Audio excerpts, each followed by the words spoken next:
রাজধানীর রাজমণি হলে বিকেলে শো শেষে দর্শক ভিড় না দেখা গেলেও সন্ধ্যার শোর চিত্রটা অনেকটাই ভিন্ন। এমনকি ধূসর কুয়াশা ছবির টিকিট হাতে উচ্ছ্বাসও করেছেন দর্শকদের অনেকেই। তবে এই উচ্ছ্বাসটা কৃত্রিম। জানা গেছে ধূসর কুয়াশা টিমই একে অপরকে টিকিট কিনে উপহার দিয়েছেন। ফলাফল, কাউন্টারের সব টিকিট শেষ।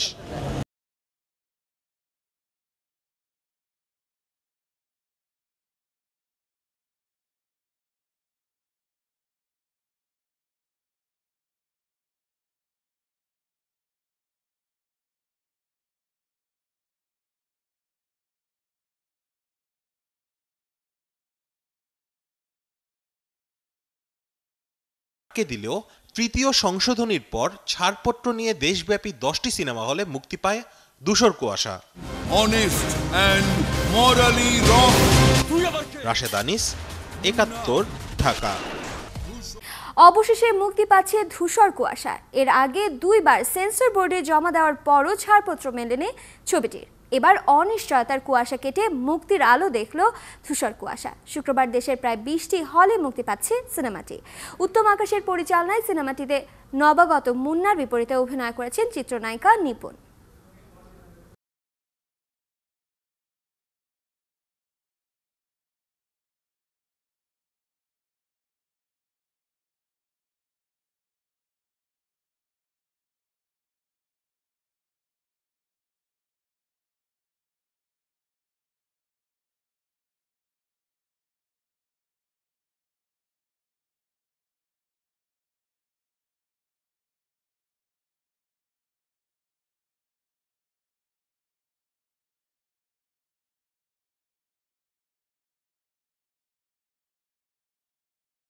শুক্রবার মুক্তি পেতে যাচ্ছে ধূসর কুয়াশা। বড়লোক মানে তো বাড়ি, গাড়ি আর নারী। সিনেমাটি ট্রেলার প্রকাশের পরেও উঠেছে সমালোচনার ঝড়।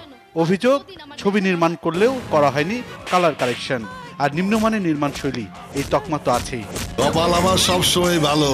তুমি সেকেন্ড ক্লাস দালাল, আমি ফার্স্ট ক্লাস। একটু হয়তো বা কোনো মেম্বারের মানে মনে হয়েছে যে প্রশাসন বা কাউকে খাটো করে দেখা হয়েছে। কেউ হয়তো বলছে যে গল্পটাকে যে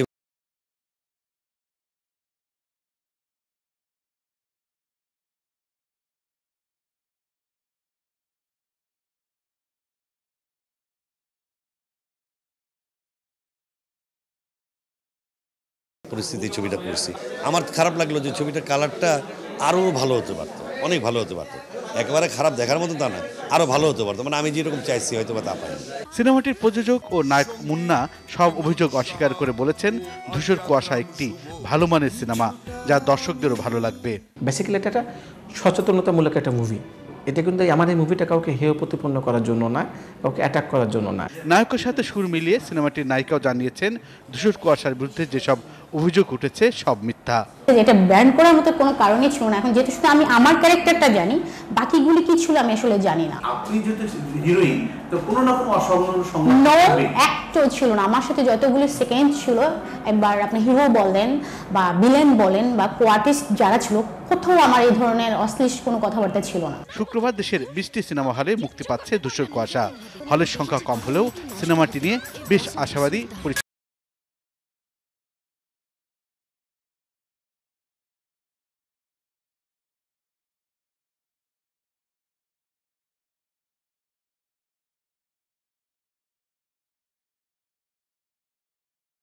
বা গল্প যে লিখছে তাদের উপরে, বাট আমরা যতটুকু কাজ করেছি এটা ব্র্যান্ড করার মতন কিছু দেখিনি। এখন কেন করেছি, কি হয়েছে সেটা আসলে আমি কিছুই জানি না, আর এটা সম্পর্কে আমি কিছু বলতেও পারবো না।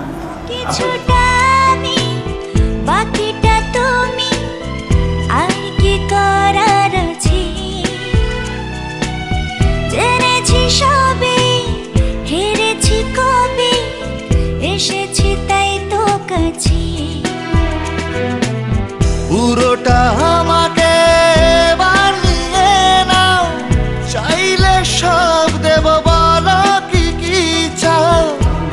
কোনো কারণই ছিল না আমার কাছে, যেটা ব্যান্ড করার মতো কোনো কারণই ছিল না। এখন যেহেতু শুধু আমি আমার ক্যারেক্টারটা জানি, বাকিগুলি কি ছিল আমি আসলে জানি না। আমি আমার ক্যারেক্টারটা নিয়ে বলতে পারবো, আমি যতটুকু কাজ করেছি খুব ভদ্রভাবে, খুব ভদ্রচিত একটা শিক্ষক যেভাবে থাকে ঠিক ওভাবেই ছিলাম, ওভাবে কাজ করেছি। এমন কোনো সিকোয়েন্স ছিল না, এমন কোনো দৃশ্য আমি দেখিনি আমার চোখে যেটা ব্যান্ড করা যায়। এখন বাকিটা আসলে যেটা সেন্সর বোর্ড জানে, আমাদের পরিচালক জানে, প্রযোজক জানে যে গল্পটা লিখেছে বা এর এক্সট্রা কোনো সিকোয়েন্স ছিল কিনা, আমি আসলে ওটা জানি না।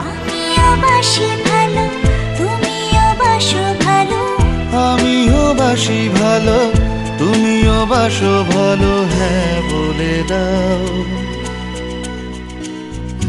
হ্যাঁ বলে দাও।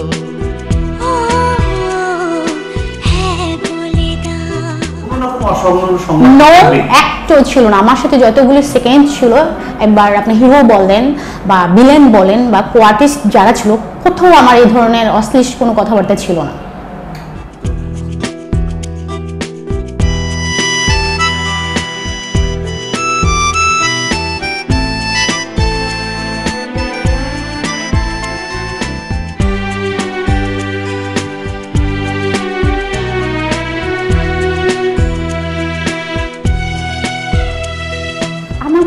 ফার্স্ট টাইম আমাকে যখন প্রডিউসার ডিরেক্টর গল্প নিয়ে আসে বা সিনেমাটা নিয়ে আসে, আমি প্রথম বলেছি না, আমিও নতুন, অ্যাটলিস্ট অনেকগুলি ছবি নতুন করে ফেলছি, নতুন ছেলের সাথে করবো না, হিরোর সাথে। পরে যখন গল্পটা শুনেছি তখন শুধু গল্পের জন্যই কাজটা আমি করেছি, সত্যি কথা, যেটা গল্পের জন্য। তারপর সেকেন্ড হলো, যেহেতু উত্তম আকাশের মতন একজন ডিরেক্টর, এত বড় বিখ্যাত একজন ডিরেক্টর কাজ করেছি, শুধু ওনার জন্য আমি কাজটা করেছিলাম। বেড়েছে দিন দিন স্বপ্নের আবেশ, আদুরে পরশে তোমারি রেশ, হ্যাঁ তোমারি রে। যখন গল্পটা শুনেছি আমার এত ভালো লেগেছে যে এই গল্পটা ছিল সচেতনমূলক একটা গল্প, এবং আমাদের এখনকার মানে আমরা জেনারেশন যারা আছি যে কী কী প্রবলেমগুলি পড়ছি সবগুলি তুলে ধরা হয়েছে। এটা কাউকে হেয় করার জন্য না, জাস্ট মানুষকে বোঝানোর জন্য। সিনেমা মানে কিন্তু আমরা অ্যাকশন, রোমান্টিক, তারপরে আপনার যে অনেক কিছুই থাকে, সব কিছু মিলে কিন্তু মানুষকে বোঝানোর জন্য।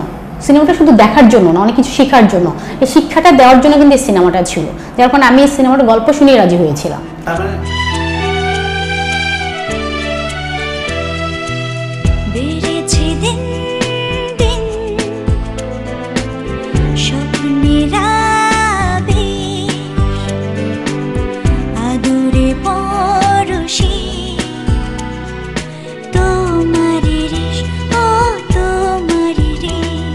আসলে সেন্সর বোর্ড কি করেছে, গল্পের ভিতরে আরো, যেহেতু আমার ক্যারেক্টার ছাড়া অনেকগুলি ক্যারেক্টার আছে না, আমি এইটা নিয়ে কোনো মন্তব্য করবো না, যেহেতু সেন্সর বোর্ডে যারা থাকে সবাই জ্ঞানী।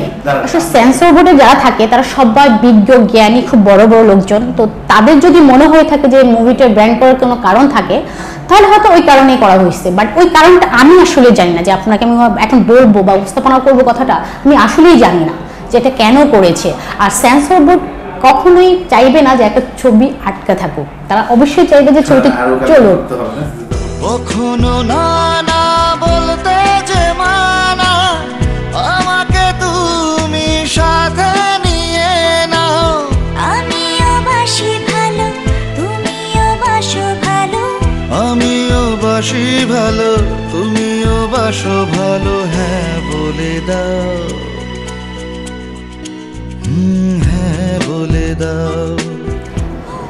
এটার ভিতর যেমন সাধারণ মুভিতে যেগুলো থাকে, নাচ, গান, অ্যাক্টিং, ফাইট সব কিছু আছে, কিন্তু তার বাইরে যেটা আছে শিক্ষামূলক একটা কথা আমি প্রথমে বলেছি, যে শিক্ষামূলক কিছু সচেতনার জন্য যে আমরা ফেসবুক ইউজ করছি। যেমন আমার ফেসবুক, আমি কোথায় কোন জায়গায় যাচ্ছি সেলফি তুলে সেন্ড করছি। আমি আজকে যেমন এশিয়ান টিভি থেকে আসছি, অলরেডি আমি এটা সেন্ড করে দিয়েছি, দর্শক জানো যে আমি ওখানে আছি। যদি ক্রাইম করার ইচ্ছে থাকে তাহলে খুব সহজেই কিন্তু লোকেশনটা ধরে ফেলতেছে।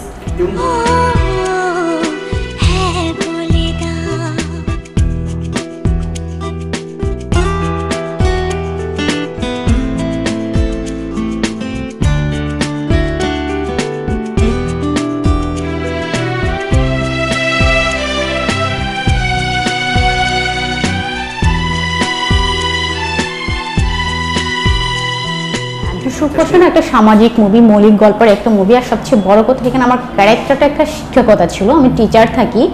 তো আমার বাবা যেহেতু টিচার, আমার খালামণি মামারা টিচার, তো টিচার হওয়া আমার একটা স্বপ্ন ছিল, বাট হতে পারিনি। তো এই মুভির মাধ্যমে আমার ইচ্ছাটা পূরণ হলো, মানে একটা স্বপ্নের চরিত্র ছিল এটা আমার।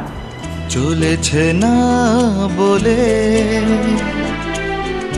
ইচ্ছেরা রোজ আনাচে কানাচে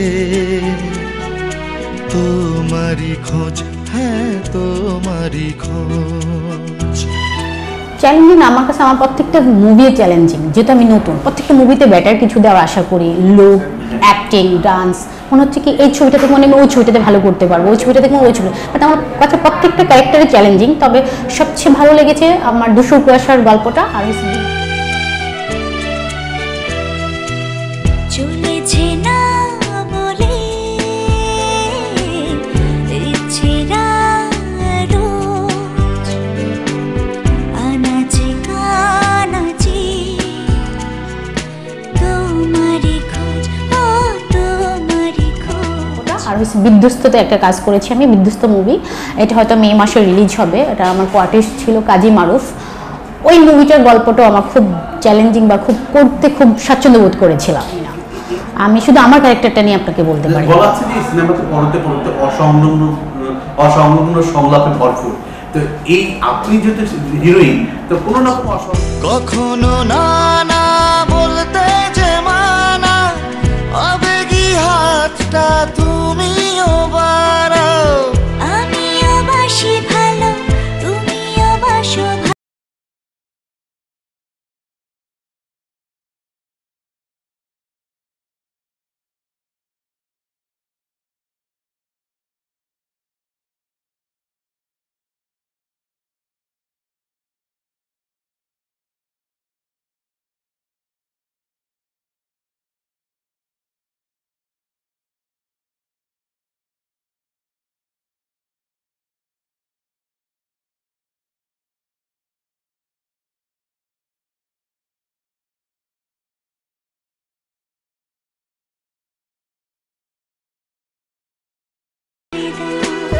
এটা দিয়ে আমি অনেক আশাবাদী এই জন্য, যেহেতু আমাদের মানে আমাদের বাংলাদেশে এখন কিন্তু বেশিরভাগ মুভিগুলো রিলিজ হচ্ছে মৌলিক গল্পের।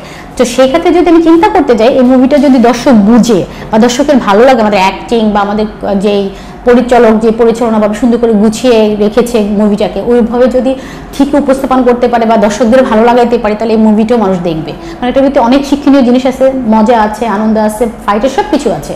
যেহেতু মৌলিক গল্প, এখন কিন্তু দর্শকরা বেশি মৌলিক গল্পই পছন্দ করে, তো আমি আশাবাদী এটা এই গল্পটা দর্শক পছন্দ করবে, ভালো যাবে।